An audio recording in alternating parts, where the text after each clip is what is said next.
Guys, so I've got a little bit more to cover, and after that battlefield happened, the Guild War was won. We've got a downtime period, and here's where I decide what I'm doing with my deployment. If you're beginning tier and you're playing on rank 2, I'll show you guys. For you who are guild masters and officers, it's going to be your job to pick the battlefield that your guys are ready for. If you're just starting out, recommend level 1. It's going to show you the layout and everything that comes with it.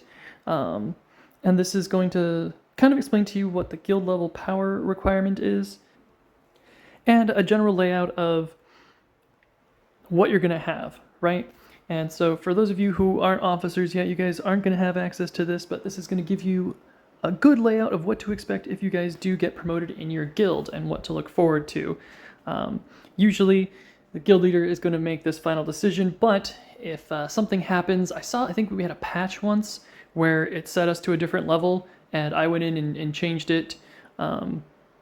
We had something crazy once where we had a battlefield 5, I think it was, or we had I think it was a 4, but it basically changes what we're going to see here, right? This front line starts off with silver lineups and then bronze lineups. And then that's for the 10K groups, and the 16 groups have gold and silver lineups, as well as, of course, our 30Ks back here are going to have, we've got a supply depot, and our headquarters, gold and silver. Let's see here. I thought there was a consistency to the number, but I guess not. Silver and bronze. Which ones have the gold on it? Okay, so we've got the landing pad does. Anti-air battery does not. Artillery position? No. Okay. And then the fortified positions. The fortified positions, so when you guys are deciding where you want to put your guys, I do recommend that you get your fortified positions fleshed in. You do not want to have NPCs popping off with, 2100 power. You're going to want to have an actual lineup of golds and silvers, right? So, as an officer, you're going to need to be moving people around, right? If I don't have a particular area fleshed in, and right now this is a really low participation, I'm actually, if you guys will excuse me, I'm going to go tell my guild, need you guys to sign up. Oops, sing up. No, I can't spell. Sign up. 12 out of 30 is really low. Okay. Let me go holler at my boys real fast. Okay, so, what am I looking at here? I would like to have been able to show you guys, moving people around to kind of give you an idea of that. Right now, I've got really good guardsmen here at the gold and silvers. No need to move them. Same thing with my guys here, right? I don't see any reason to rhyme. Okay, let's say, for example, Mach here, he's got sub maximums, right? So if I wanted to move him, I would hit swap player, and then it's going to show me where to put him. And right now, my front line, my left side is looking really weak, right? We've got a lot of empty spots, but it is 12 out of 30, right? So let's say I wanted to move him here. It's going to show me where to put him, and then I'm going to swap him, and he's going to go there, right? I'm not messing with his lineup at all. I'm just moving him where I need to. This is what guild leaders are going to need to know what to do, and know that they can do it, because it's going to be necessary for you guys to survive. I recommend putting, if you have a really low turnout, say 15 out of 30, try to get 1 in every single station. This way, it's going to prevent the opposing team from dominating the field. You don't want to have any one particular spot open, because that value right there, the 30K, the 16K, they get that when they win it. So right now, for example, this artillery position would be a super easy win. Any opponent who goes in there and attacks this spot, 10 tokens, and they're going to walk away with a free extra 16K, right? In addition to the 1,600 that they win from each of these individual hits. So as we get more people, we'll want to probably flex them out and move them around. We've got how much time until this wave happens? 22 hours. Okay, so plenty of things should change in the next day, hopefully.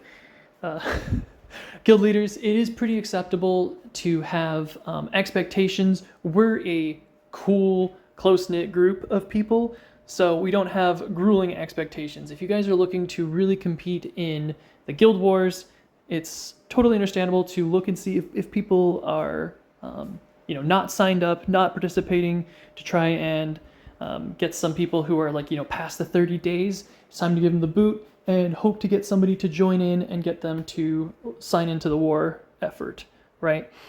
Totally normal, I would say, the social etiquette of what to expect while playing this game, right? After 30 days of no logging in performance, game might not be for them, or they're transitioning to a different lifestyle. That's cool. If you don't want them in your guild after 30 days, totally normal to do that, right? Other than managing the play field, and if you guys want to see the other battlefields, I'll definitely show those to you guys. So here's the third.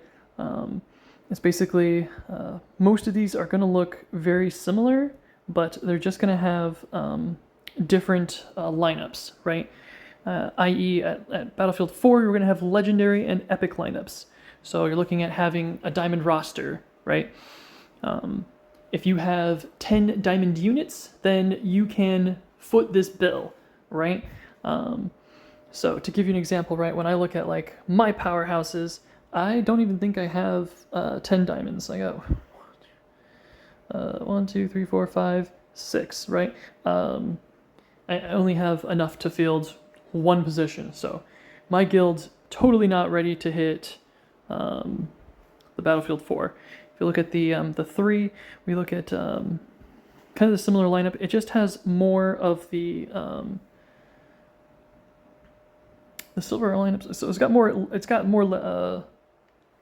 I guess you could say potency, right?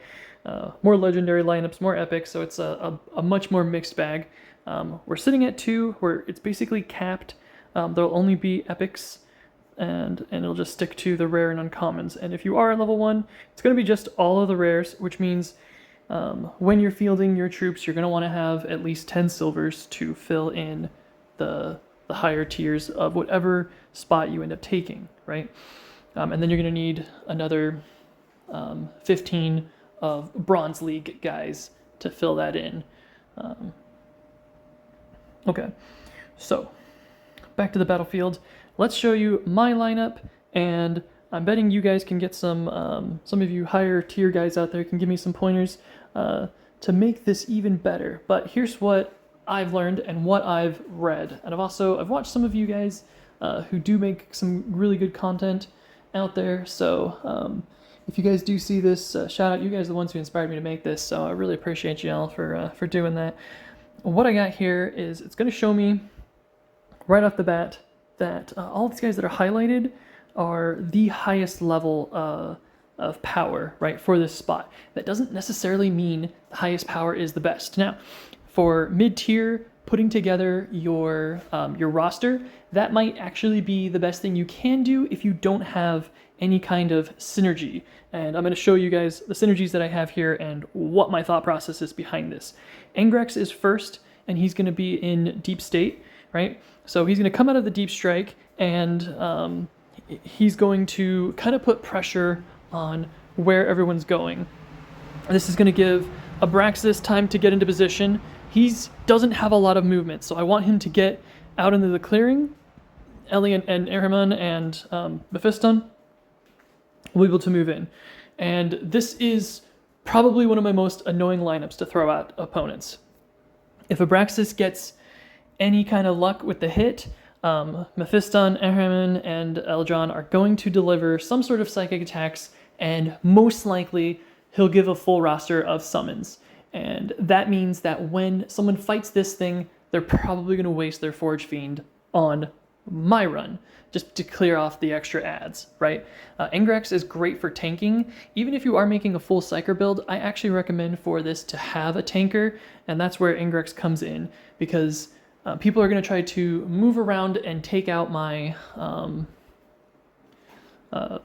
my psychers that are the problem, especially like Mephiston. He's going to be the biggest damage dealer, right? He is probably the first target. If you were going against my lineup, he is probably the one you're going to want to take out. And the thing is that Abraxas is going to be, he's going to deliver all that summons, and Ingrex is going to be there providing a great job of tanking. It's going to make it difficult to get to my lead DPS guy for that reason, right?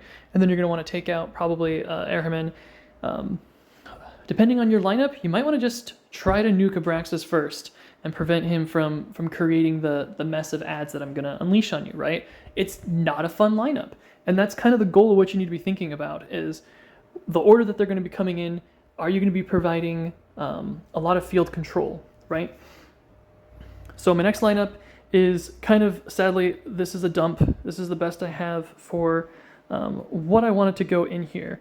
And I'll probably change this out eventually. I'm looking at moving, now that I have all gold roster, I'm looking at probably moving my Exeter Row team up there. But he works really well in a raid environment where I'm fighting an AI, and when he's going up against players like you, Exeter Row does not shine well at all. I've tried in the arenas, and Adeptus Mechanicus is very hard to win against, especially against other players, because if they don't know what Exeter Row does, then I might have it in the bag. But if you do, you understand you need to take him out, right? So for this group here, we've got Boss G first. I want him to go first for one reason, because he probably can't use his ability, his war ability, right? He's going to summon two dudes, and there's a high chance that he's going to be in a corner or he's going to be too tucked away where there'll only be one open square.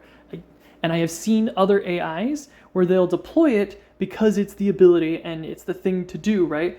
But the AI doesn't think about if there's enough room to get my two Orky boys out, right? So I want him to be first so that he'll move and get into hopefully a better position than where he's going to be. And then this will give him the best chance, I believe, in actually executing and summoning out his two Orky boys. Same thing goes for Rivas. Rivas is going to be up in the front and hopefully provide some sort of crowd control. They are pretty much a one and done, and it's going to make the other player not be able to advance their troops the way they want to. They're probably going to know this in advance. If they're an advanced player, they're just going to avoid him, and they're going to go around the sides, right? But if you go around the sides, you're going to see how the flank is going to set up with Bellator on the far right, with Carrion and Titus pretty much bringing down a world of pain, right? Carrion is, I know, probably controversial, probably the weakest in this lineup, but he does the most damage. Whereas Titus does less damage, he is going to be the most tankiest. I would say Titus is probably more tanky than Bellator. You have to kill him twice. If you don't, and if you're using ads or summons, they're going to get in the way, and you will not take out Titus. And Titus is just a beast to fight against. And chances are he will kill one of your ads, and then he'll be back to nearly full, and you will be just as frustrated. So plan out your attacks. The best way to take out my Titus is with range, right? And it's going to be pretty difficult to do so because we've got Boss G is going to be coming down. Rivas is going to be right behind you, right? So if you have good psychers or ranged units who can take out Titus, but then not be too squishy enough to get cut up by Carrion, then you might actually survive this this lineup. And then, of course, we've got Bellator. He's going to be bringing in... He's kind of my tank in this regards. I hope the AI plays him well when I'm gone. That he waits patiently, and then he's going to actually summon a bunch of extra assault troops, but chances are he won't. I've got Sojin here, and he is by far one of my favorites for basically lighting up targets for Rivas. The AI is probably not going to do a good job of that, but he is a heavy hitter. So, as you can see, I didn't understand the meta, and I really built up Soji because I felt consistent damage was better than what I could dish out at the time. So for mid-tier people, you're probably thinking like, oh, I should bring him up. No, that was a waste of resources on my end. You should be focusing on getting one of the more meta characters, which is of course going to be Biovore right now. Biovore is very easy to unlock from the incursions and is going to give you the most mileage, right? And then after that, you can see Forge Fiend, and then if you want to build up towards the two very easy to obtain raid teams, the mech team or the Psyker team, it's going to be, of course, our last two guys. Oh, whoops, swapped him in. So if you do end up using the Reanimator, going to be a great option. As I said before, you only need so many machines of war to actually run a decent defensive team, right? It's the 5 that you want to focus on. When you're fighting the battle, because remember, right, this is the focusing on the defense, you need 10 whole units. So prioritize your 2 to level to be a high enough tier, right? They're capped out here at 1 star, and then for this battle at rank 2, you can see that they're capped up at 3. So those are my best options of what I have to work with. So I do want to eventually swap out Soji, even though I do like his sniping abilities. When I'm using it, I'm very consistent. I know what I'm doing. But the AI, I've gone against other AIs, and I swear it has no idea what it's doing. Now, from what I've seen, people tend to actually steamroll my poor Nid build. Probably going to change my Nid build around to be a little bit more aggressive, and I think the first person to go is probably going to be, sadly enough, might be Neuro, just because of how squishy they are and how ineffective they are in this group. However, with Isaac being so useful, I'm working on, I think it was Judd. As soon as I get Judd up to silver, they will be swapping in. I'm thinking perhaps the Parasite or the Tyrant to test out and see, especially because I want to see how they're going to react as an AI group. So when you're deciding if you're going to field a Tyranid team, you've got your Tyrant Guard, get him out there as far as you can, and then hopefully the AI will have your Prime summon a Hyromorph? Oh man. Let's see if I can click on them and find the, no, not here, no, I messed up my order. Didn't save it. Oh, it did save it. No. Let's see here. So for changing the order around, I wanted the Tyrant to go first, then the Parasite. No, I wanted my Prime to go next. So we're going to have to pull these guys off the roster to get him to get out of there. Ah, jeez. Okay. So want Tyranid to move out there to be the forward tank and then provide extra support from the Prime. After that, I have thought about moving in Pattermine, just because of the extra decoys that are going to get dropped from having Isaac up there. I want Isaac to go last. Let's see here. Where were we? We have the Parasite. The Parasite is really obnoxious. If they get lucky, the AI can push back more than one dude, and you get extra ads that are difficult to deal with. Swarm ads are by far the most difficult to deal with. Not as powerful as the Scarabs, but the Scarabs get deployed Alphnol in another group, right? So very tempted to swap in Pattermine. I'm still not sure how I want to run this, just because it's been a while since I've updated this particular one. Before I was using a Death Leaper and replaced him for Isaac, of course. But yeah, the sheer amount of power that comes from Neurothrope is totally worth it for boosting up the numbers on this thing and making, I guess, the numbers look good. The numbers look good, right? Numbers, they go burr. Oh, you know what? I should think about maybe I think she's ready. Zabia is a little bit squishy, but very solid for delivering some extra pestilence, covering the field with ads. So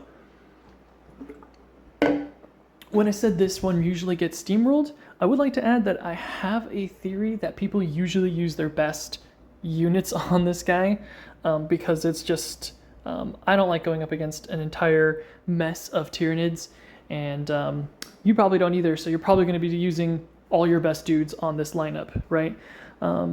Yeah, I'm thinking possibly. I wonder if I could. I do like having the Tyrant as a tank, and I do stress how important it is to have a tank, especially because, well, the Tyrant's ability is meh. In your hands, it's great.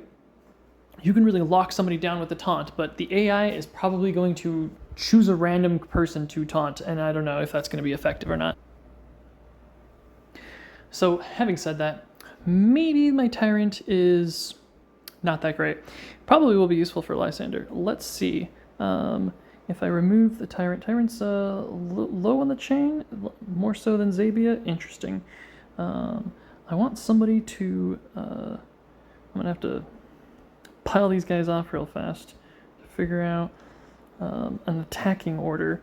Let's see here. I don't want Zabia moving much, so I'm probably going to put her towards the end. Maybe the Parasite will go down, then the Prime once I have some extra field control to get the Hermagant closer to the enemy. This gives me time to set up possibly a Zabia and Neurothrope. And lastly but not least is Isaac. Where'd you go, buddy? Isaac? It seems like Isaac has a lot lower power level. Crazy. Than Pattermine, which makes me wonder if I should field a Pattermine. I wonder if Pattermine would be better at maybe making more decoys. I really like the Parasite's itchies. It can't field them enough. There's too many good guys and not enough space for them all. I think we're gonna go with this for now. So that was just a slight change that I wanted to make. My power level went a little bit up, I think. So you can see I'm hitting somewhere between the 48, 49, 50 power level. We look at power levels here. My guy, what a wonderful lineup he's got there with the Titus. Ooh, 53 silver. That looks nice. Good job, dude. Right, so I don't think I have any updates to do here. Actus is great in raids. He's not going to be good again in PvP. So I know everyone's saying, hey, look, he's G1 now. But no, I'm not putting him in here with this team. I wanted Vitruvius, but he's good for raids, so he gets he gets X'd out. This group, I think, probably works best. I've got Imhotep in the back there because I want Tangita to get up there and shoot, and I'm hoping to keep them together because if I'm lucky and the AI pays attention to how things work, then we can probably have some synergy there. If not, maybe he'll go near Aleph Null. Hopeful thinking, right? So yeah. Basic setup there. We've got the Reanimator as a good machine of war. And so Social going last is pretty, I think, ideal. They don't need to be up in the thick of things, especially considering how squishy they are. And they can almost always guarantee to hit that first round because he will launch off his ability, right? My last one, I'm constantly changing this last one because I keep getting new and improved Imperials to stick to the top. I really like having a healer. I love Isabella, but she's just so darn squishy. Even with her res,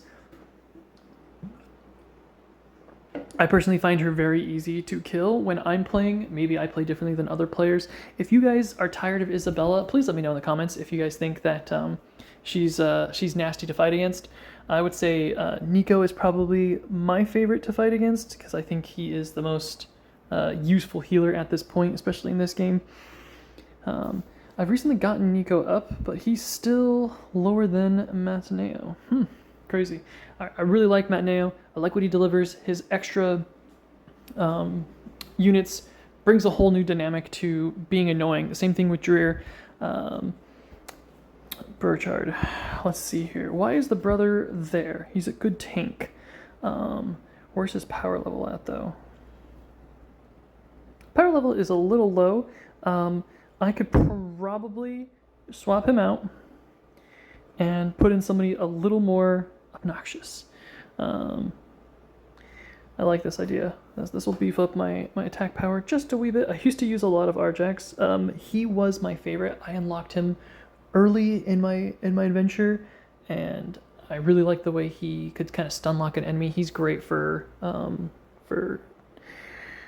fighting, but on the defensive side, AI once again, he's not gonna lock out an opponent's ability that we want to do that.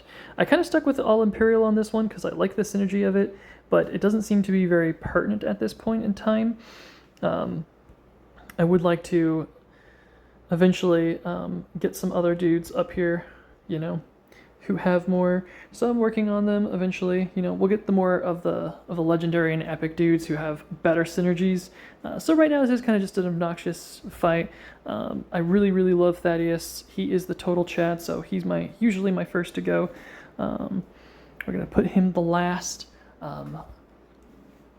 Get my guys in range, and yeah, he should hopefully, depending on how the AI works, he should get off his ability first thing and try to do some damage, hopefully. But yeah, Incisus is really high up in the power scaling level, which is why he is still being rostered.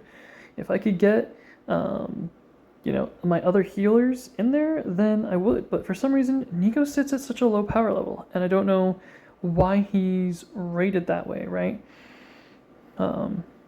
So I guess we'll just have to see how he scales. Perhaps at higher levels he'll outclass Incisus, but until Nico is until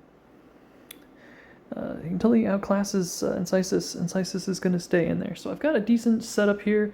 Now I think what I need to do is look at a change of pace about how my guys are going to deploy. I got Dreer. Dreer's going to run up there and charge, right? It makes no sense to have Incisus going at this direction, right? If anything, I kind of want Damien to go in there first, right? So I'm going to look at possibly moving Antonio out and then back in, pull the Chad. I keep hitting the wrong button, getting furious. Okay, here we go, and then bam. So I want to do it this way. This should make it a little bit more comfortable. And someday I'll get him up to gold, and maybe he'll be on my roster. It would be nice to have a kind of a Blood Angels team. I would like to see that at the higher state of things, especially because I just love Mephiston's his legendary ability. Getting them to attack again is pretty awesome because it tends to pair well with Matineo or Lucian. Right. I called him Damien earlier. So yeah, I'm slowly getting him there. I got him leveled up. I want to get him up to legendary. It's going slow. I actually do have some books. Okay, sorry. So there you have it. There's my lineup. I did just a few quick changes, thoughts on how my guys are going to deploy. What's your guys' opinions on how my units deploy? Do I have it all backwards? Do you guys prefer your guys to go last in that regards? Do you guys like having kind of more oriented units, like having people who are tanking, who are going to be summoning in ads? Or are you guys not overthinking how your Guild War works entirely? Guild War is, to me, one of the most fun parts about this game. After looking at all the other things after raids, Guild War is probably my favorite. I think I like Guild War a little bit more, but I want there to be some better things for getting people to enlist. I don't like the enlist button and how you have to click it to get in there. I think that once you sign up, you should just be in. This game demands participation, and it kind of really, can be difficult if you've got a wife and a family and a job. It can be really hard. So I think if I had some criticism, I would say, can we do away with the clicker box and just let us just sign up once and get us in? And if we miss that sign up, let us sign up the next one. And once we are signed, keep us signed in. We want to be, kept logged in. Keep us logged in. That'd be great. All right. If you guys don't have any other questions, then I will end this here. I think I talked enough about the defensive stuff. I never look at leaderboards. Let's get some shout outs to this Alpha team, Bloody Rose and Taloths. Good job, guys. I think I've talked about the war shop already in my last thing, so it doesn't seem to be a point in covering it. What is the war status? That's actually a good point. I'm glad. I always be clicking things, guys. I say this in all my videos. Always be clicking things. It's going to show you a lot of things. Ooh, Thrall. Thrall's got one more unit than I do. I've got 120. He's got 121. Good job there, buddy. It shows you the active status. It'll show you, who's doing what. It's a great tool as a guild leader to look at.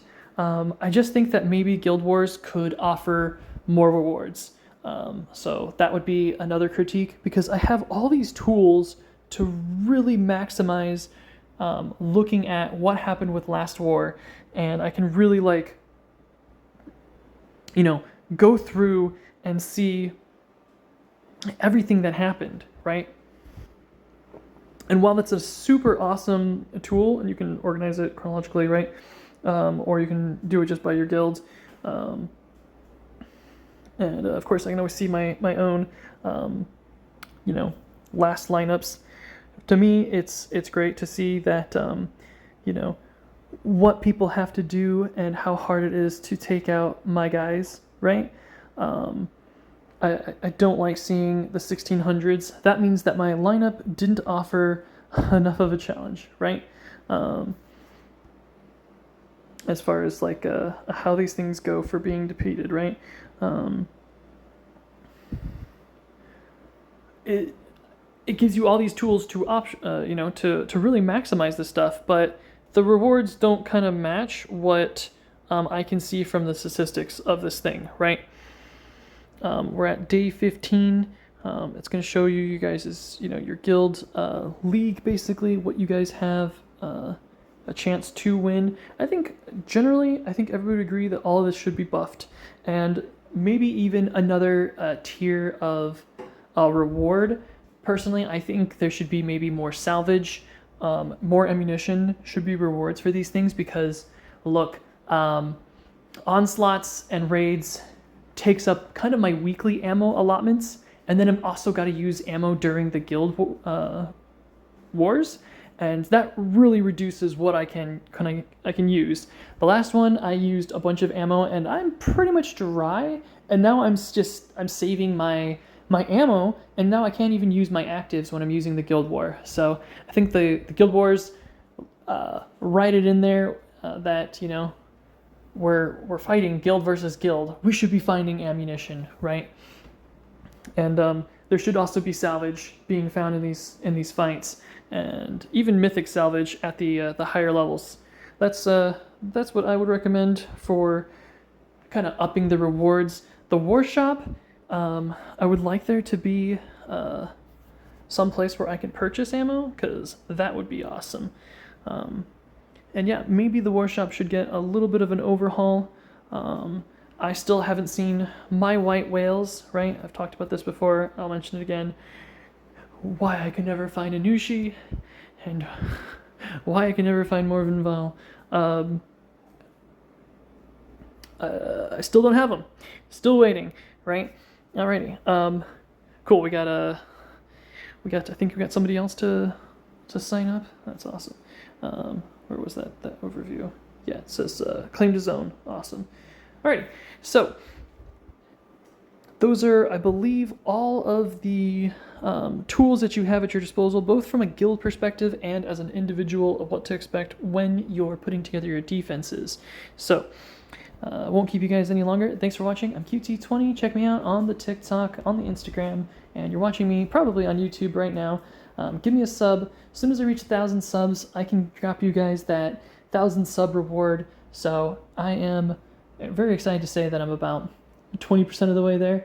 Thank you guys so much for watching, and I'd like to hear some constructive feedback.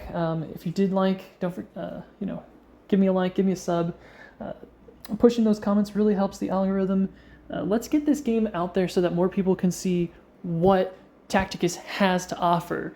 I don't want this just to be for players to to see who just play the game, because we want more people to play this game. We want word of mouth to come out, and we want people to see what this game has to offer. And if you like my guild, we are one happy crew. We absolutely we're constantly sharing vids in here. We have a Discord. We are a close-knit crew, and I absolutely love my guys. These guys are the ones who pushed me to make better videos.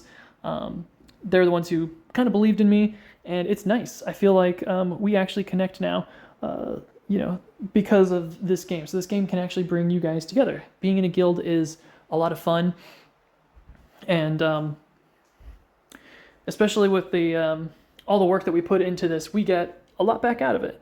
So yeah, thanks for watching, guys, and I will see you in the next one. Ciao, buonasera. Subscribe.